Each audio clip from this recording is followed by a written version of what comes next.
सात आसमां चीरे, खून में तेरे मिट्टी, मिट्टी में तेरा खून, खून में तेरे मिट्टी, मिट्टी में तेरा खून। भगवानी आती है, तेरे की डोरी हौसलों से बांधी है पर्वत भी तू ही और तू ही पत्थर है, जो चाहे तू वो भी बन जाए, तेरी मर्जी है आंसू और पसीना और है वो दोनों पानी, पर मोड़ के रख दे दोनों ही तूफान। सात आसमां चीरे, अब सात समंदर चीरे। ओके लेडीज एंड जेंटलमैन, आप सभी के बीच में we have a diamond mister Amit Kumar.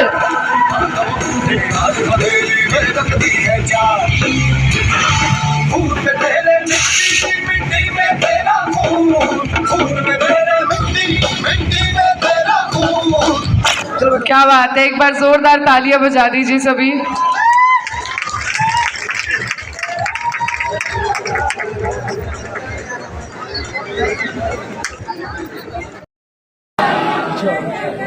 नमस्कार।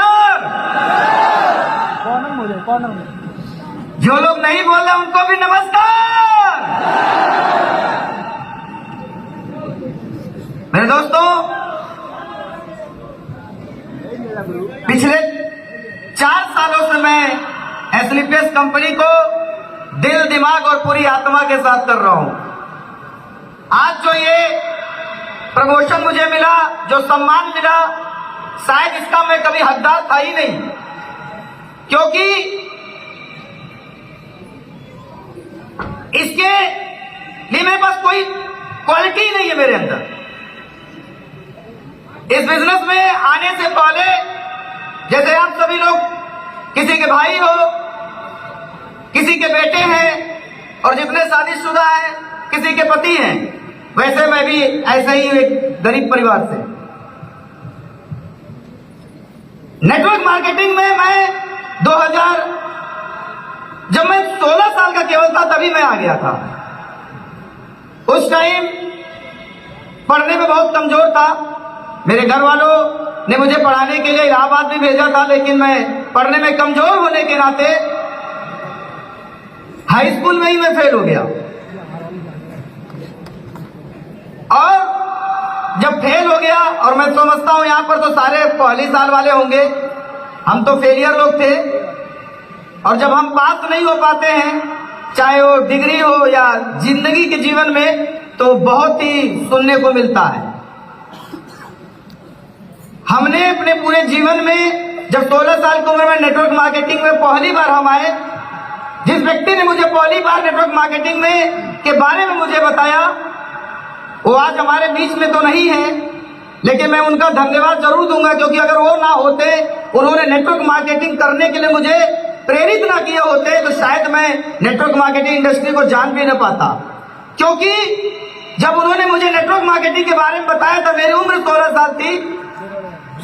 वो मुझे ट्रेनिंग सेंटर में लेकर गए थे, आपके यही गाजीपुर जिले में सैदपुर स्थान है, वहीं पर पूरा प्लान मैंने अटेंड किया। लास्ट में आकर पूछते तुम्हें कैसा लगा, तो मैंने बोला कि मुझे बहुत अच्छा लगा। तो उन्होंने कहा कि करोगे, तो मैंने कहा नहीं, मैं तो नहीं करूंगा, क्योंकि उस टाइम नेटवर्क मार्केटिंग का मेरे पास समझ नहीं था। वहां जितने भी लोग आए थे वो सब लाखों और करोड़ों की बात कर रहे थे, 40 लाख 48 लाख साल की बात बता रहे थे। और उस समय में मेरे लिए बहुत बड़ी बात थी, क्योंकि मैं तो हर जगह से फेलियर था। न स्कूल में पास हो पाया, न समाज में जब पैसा नहीं था तो किसी ने नहीं पूछा कैसा है। और सही बात है, जब आपके पास पैसा नहीं होता है तो कोई हालचाल नहीं करता है। दोस्तों, समाज से सुना था कि जोड़ने वाला काम कभी नहीं करना चाहिए। इस एटीट्यूड में मैं पहली बार में ही बोल दिया मैं नेटवर्क मार्केटिंग नहीं करूंगा। मुझे बिलीव नहीं हुआ कि मेरे जैसा लड़का भी कामयाब हो सकता है। और मैंने जो सुना था कि नेटवर्क मार्केटिंग तो तुच्छ लोगों का बिजनेस है, उस समय की बात कर रहा हूं। तो उस सोच की वजह से मैंने नेटवर्किंग ज्वाइन नहीं किया। फिर वो लड़का मेरे पीछे पड़ा रहा। उसने बार बार बोलता रहा कि तू चलो चलो चलो। तो फिर मैं चला गया। फिर दोबारा से एक सेमिनार हुआ था इसी बनारस के नागरी नाटक मंडली में, और वहां पर एक महिला आकर बोली कि मैं नेटवर्क मार्केटिंग पिछले 6 महीने से कर रही हूं और आज मैं लगभग 3000 रुपए कमा रही हूं। तो मुझे उसकी बात समझ में आ गई, क्योंकि उस समय में मेरी सोच इतनी बड़ी नहीं थी कि मैं लाखों की बात करूं। मैंने एक बात समझा कि अगर ये महिला जो कि सब्जी बेचने वाली अपने आप को बताया था, अगर ये 3000 कमा सकती है तो मैं तो इसके बराबरी का काम कर सकता हूं, मैं भी कमा सकता हूं। क्योंकि लाखों की बात समझ में नहीं आया था, हजारों की बात समझ में आ गई थी। और मेरे दोस्त 16 साल की उम्र में मैं नेटवर्क मार्केटिंग बड़े जोश के साथ ज्वाइन किया, पूरी शिद्दत के साथ काम किया कि आप तो आ जाएगा 48 लाख रुपया। लेकिन जब बाहर गया लोगों को प्लान करने के लिए, तो मैं हर जगह से हार चुका था। स्कूल में अच्छा ज्ञान न होने की वजह से फेल होना, और यहां भी जब मैं बाहर गया तो उस टाइम 16 साल का था, बच्चा ही था। अब थोड़ा सा वजन बढ़ गई, नहीं तो उस टाइम मेरी वजन 35 किलो से भी ज्यादा नहीं होती थी। और लोग कहते थे कि न तो तुम्हारा वजन है, न तुम्हारी लंबाई है, और तू 48 लाख की बात कर रहा है। क्योंकि मेरे दोस्त, भगवान की असीम कृपा रही मेरे ऊपर, तो उन्होंने मुझे 5 फुट का बनाया, और मैं इस बात को गर्व महसूस करता हूं।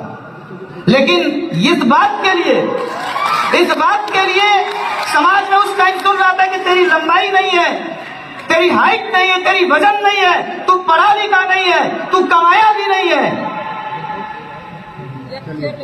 फिर जो जोश मिला था नेटवर्क मार्केटिंग ज्वाइन करके वहां पर उस कंपनी से, वो सब खत्म हो गया। फिर जब सब खत्म हो गया तो फिर करना क्या चाहिए कि हमेशा सोचता था। और आपको बता दूं, 16 साल की उम्र में मैंने कंपनी को ज्वाइन नेटवर्क मार्केटिंग इंडस्ट्री में आ गया था, लेकिन नेटवर्क मार्केटिंग से मेरा जो पहला चेक आया था वो 20वें साल में आया। यानी 4 साल तक मैं 1 रुपए नेटवर्क मार्केटिंग से नहीं कमाया था। 4 साल तक, 4 साल एक सिंगल रुपया नहीं कमाने की वजह से पेशेंस लेकिन नहीं टूटा। 4 साल तक 1 रुपया नहीं कमाया। लेकिन एक बात गारंटी के साथ कह सकता हूं, बाबा विश्वनाथ के धरती पर महाकाल की कसम, एक बात मैं जरूर बताऊंगा कि 4 साल तक 1 रुपया नहीं कमाया था, लेकिन कभी भी नेटवर्क मार्केटिंग के खिलाफ कभी नेगेटिव भी नहीं बोला था। कभी नहीं, कभी हुआ ही नहीं नेगेटिव। हर रोज एक उम्मीद रहती, क्योंकि जिस कंपनी में हम थे वहां पर मोटिवेशन खूब दबा के भरा जाता था। पैसा नहीं आता था, लेकिन एक चीज थी, उम्मीद था, कल आएगा कल आएगा। मेरे डाउन लाइन में बहुत सारे लोग वहां सिल्वर बन गए थे, गोल्ड बन गए थे, मैं कुछ नहीं था। पैसे नहीं कमा रहे थे। जब पैसे नहीं कमाए तो घर वाले विरोध में आ गए कि पढ़ाई भी नहीं कर पाया। वो तो खैर भोले बाबा के आशीर्वाद से उनकी डिक्शनरी में मुझे मंदबुद्धि बनाकर भेजना था, लेकिन आज समझ में आता है कि मंदबुद्धि क्यों हूं। अभी बताऊंगा 2 मिनट बाद।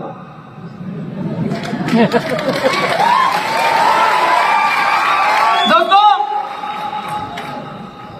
कभी निगेटिव नहीं हुआ, लगातार काम करता रहा। लेकिन प्रॉब्लम क्या आ गई, घर वालों ने हमेशा विरोध में आ गए कि तू 20 साल का हो गया, 21 साल का हो गया, 22 साल का हो गया, तो अभी सेटल नहीं हो पा रहा है, न तू पढ़ाई करता है, न नौकरी करता है, कुछ नहीं करता है। पूरा घर वाले हमारे खिलाफ हो गए।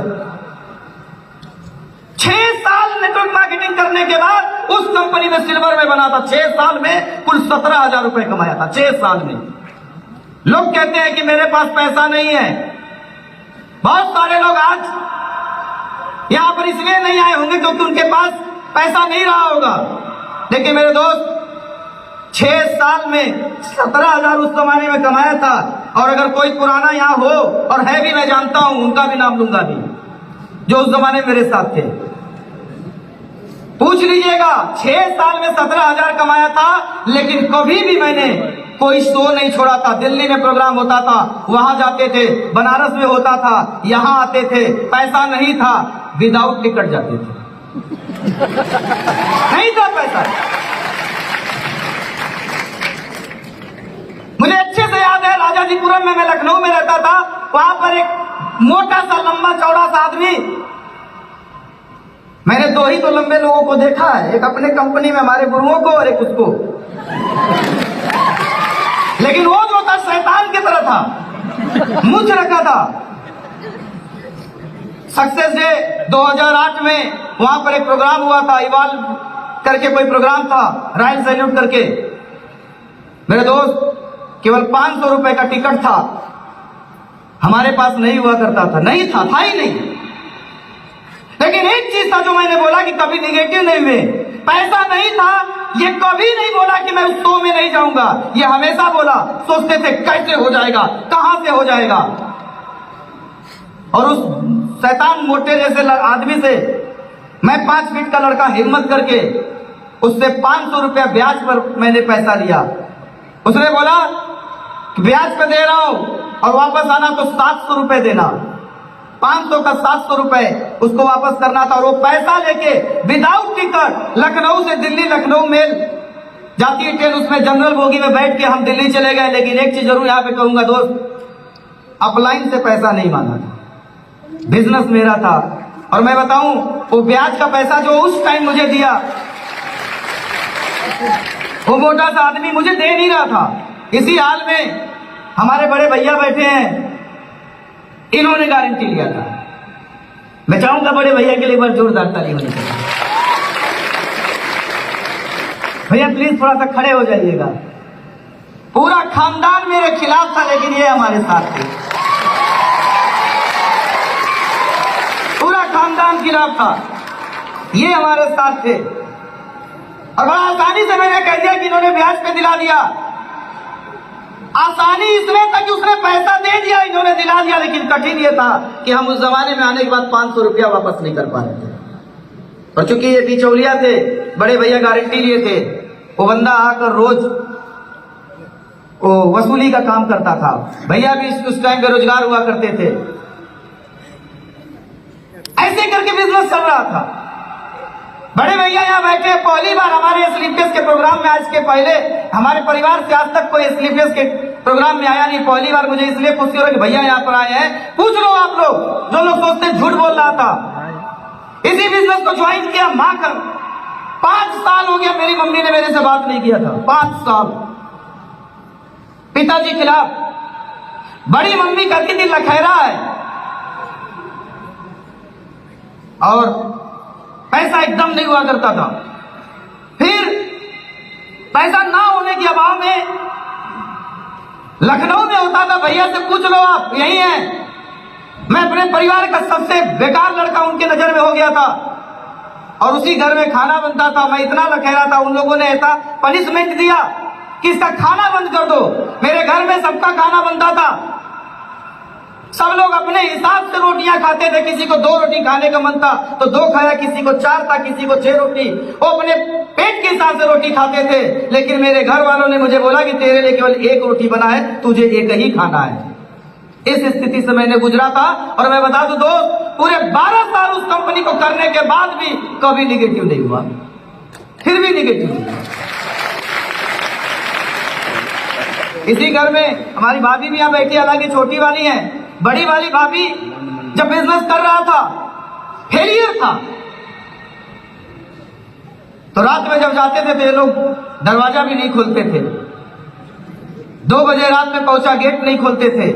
तो कुल मिला के कहना ये चाहता मेरे दोस्तों कि अगर आप भी इस तरीके से हो, भाई जब प्रॉब्लम में हो, तो एक बार मुझे देख लेना कि हम भी उसी मुसीबत का सामना किए हैं अपने 18, 20, 22, 24 साल की उम्र में। और समस्या यही नहीं खत्म हुआ।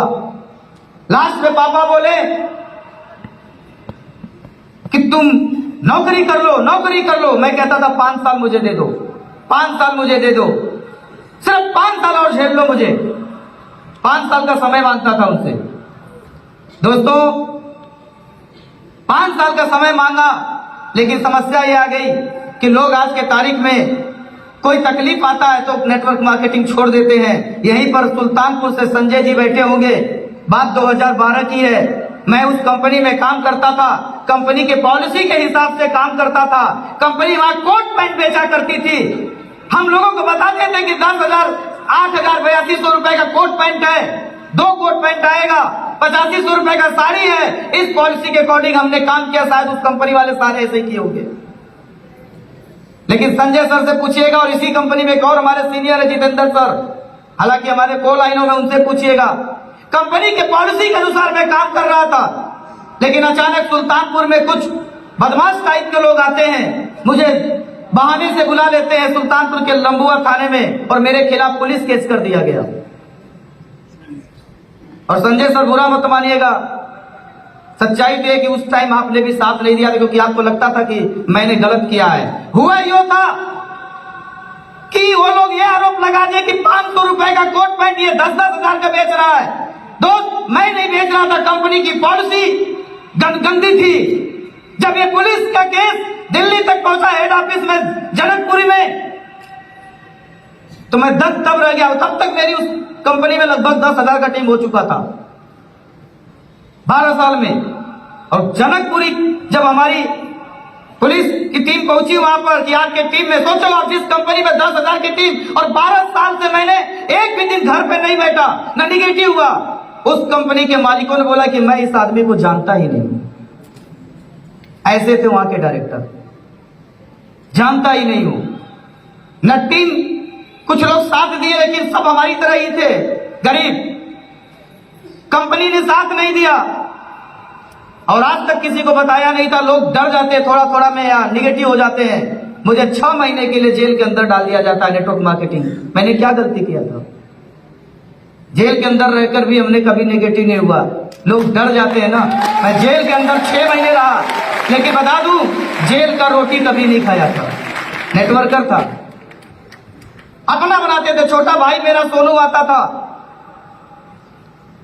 पहुंचा जाता था, वहां रोटियां मिलती थी, उस रोटी को हम सुखा लेते थे दिन में। जब वो कड़ी हो जाती थी तो चूल्हे में उसे जलाकर, उसी रोटी से हमने आग जलाकर, मैं जेल के अंदर खिचड़ी बनाया करता था, वही 6 महीने खाता था। जेल के अंदर था, लेकिन निगेटिव कभी नहीं हुआ नेटवर्क मार्केटिंग के। फिर भी बोलता था निकलूंगा तो वही करूंगा, वही करूंगा, क्योंकि मैं गलत नहीं था। मेरी मम्मी मिलने आती थी हमसे, सामने से आती थी। किसी का बेटा अगर भले 5 साल नहीं बोला, बात नहीं हुआ, लेकिन जब अंदर गया तो रोने लगती थी। मैं नहीं रोता था, लेकिन जैसे ही पलटती थी मैं भी रो देता था, क्योंकि पहली बार सामना हुआ था। लेकिन मेरे दोस्त, जो होता अच्छे के लिए ही होता है। वहां भी जाने के बाद भगवान श्री कृष्ण से भेंट तो हो ही गया। कहते हैं जन्म भी उनका तो वही हुआ था ना। एक व्यक्ति से मुलाकात हुआ, उसने भी बोला कि मैं भी गलत नहीं था, मैंने तो कंपनी के पॉलिसी के हिसाब से काम किया। फिर हम दोनों की जब भेंट हुआ, फिर थोड़ा सा कॉन्फिडेंट बढ़ा। 6 महीने बाद जब मेरी रिहाई हुआ, बेल हुआ, तो बेल होने के बाद जब बाहर आता हूं तो एक भी आदमी हमें रिसीव करने के लिए नहीं आए थे। जेल से जब बाहर निकला तो इस हाथ पे यहां पर जेल का मुहर लगा दिया गया था, और बताया कि जहां जाओगे तुम्हारा किराया नहीं लगेगा,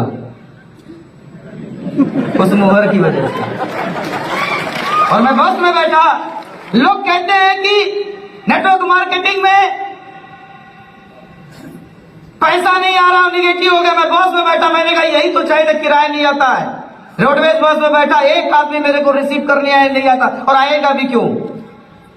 क्योंकि लोग तो जमीन पर आकर गिरते हैं, मैं तो जमीन के अंदर घुस चुका था नेटवर्क मार्केटिंग की वजह से, जमीन के अंदर था। जब बाहर निकला तो पूरा परिवार मेरा साथ नहीं दिया। हर रिश्तेदार कहता था इससे मत मिलना, इसके संगत में मत रहना। ऐसा लगता था उन लोगों को कि मैंने अलकायदा ज्वाइन कर लिया, कोई संगठन। सब लोग निगेटिव हो गए थे, सारे लोग निगेटिव हो गए थे। कोई मिलना नहीं चाहता था हमसे, कोई बात नहीं करता था। लेकिन ये था कि जब मैं बहुत ज्यादा गड़बड़ हो गया तो उस टाइम मेरे घर वालों ने साथ दिया। पापा लेकिन वही बात पूछे, क्या करना है, क्या करना है? तो मैंने कहा बस वही करना है जो आज तक सीखा है, नेटवर्क मार्केटिंग करना है। तो कहते हैं कि तुम्हारा भूत अभी उतरा नहीं, अब कहां तुम्हें भिजवा दिया जाए। तो मैंने कहा पापा करना तो वही है, क्योंकि पढ़ना आता नहीं, लंबाई है नहीं, आर्मी में भर्ती हो नहीं सकता, टीचर में सिलेक्शन हो नहीं सकता। एक ही चीज है, थोड़ा बहुत नेटवर्क मार्केटिंग में प्लान समझा सकता हूं, वही तो करना है। पापा ने बोला कि फिर मैंने अब 5 साल का समय चाहिए। और मैं बता दूं उस टाइम मैंने एथलेटिक्स का प्लान नहीं देखा था, मैं कंपनी नहीं जानता था। मैं पापा से 5 साल खाली समय मांग रहा था और जेल के अंदर रहते रहते पेट मेरा बहुत गड़बड़ हो गया। मैं बहुत सारी बीमारियों से ग्रसित हो गया था। 12 मई 2018 को मेरा ऑपरेशन हुआ था लखनऊ के अंतर्गत, और वहां पर भी कोई आया नहीं था। भाई जानते होंगे कि मेरा ऑपरेशन हो रहा था और मेरे से लोग इतना परेशान हो गए थे कि लोग ये भी नहीं चाहते थे, मेरे ही घर वाले, कि ये बच्चे सच है। ये बहुत लोगों ने बोला कि ऑपरेशन ही फेल हो जाए। और आपको यकीन नहीं होगा, पीछे यहां पर इंजेक्शन लगा था। लोगों को अमूमन एक इंजेक्शन लगता है तो उसका आधा शरीर फेल हो जाता, सुन्न हो जाता है। हमारा तो बीच में ही स्टार्ट हो गया, क्योंकि आंखें बंद थी, ऊपर से सही था। तो यही सोच रहा था करेंगे क्या, बाप से तो 5 साल का समय ले लिया है, करेंगे तो करेंगे क्या। लेकिन मेरे दोस्त, भगवान की कसम, भोले बाबा की कसम, झूठ नहीं बोलूंगा, माता जी का नवरात्रि है, बेड पर सोच ही रहा था, उतने में ही प्रमोद गुरुदेव हमसे मिलने के लिए अस्पताल में आ गए। और जिस दिन ऑपरेशन हुआ था उसी दिन गुरुदेव आए थे। मैं कमर से नीचे से आधा शरीर मेरा सुन्न था, आधा दिमाग थोड़ा बहुत काम कर रहा था। और प्रमोद सर भगवान के रूप में संतरा और सेब लेकर आए थे। आधा किलो दोनों रहा होगा मिलाकर, क्योंकि वो भी तो सिल्वर ही थे उस टाइम ना। और मुझे लगता है कि ये भी अपनी एक वक्त की खाना बचा के ही लेके हमारे पास आए होंगे। और आज इन्होंने उस टाइम एसलीपीएस कंपनी को के बारे में मुझे बेड पर बताया। अरे आप तो होटल में, मीटिंग में, दुकान में प्लान देखे होंगे, मैं तो अस्पताल में और बेहोशी के हाल में एसलीपीएस को पहली बार देखा।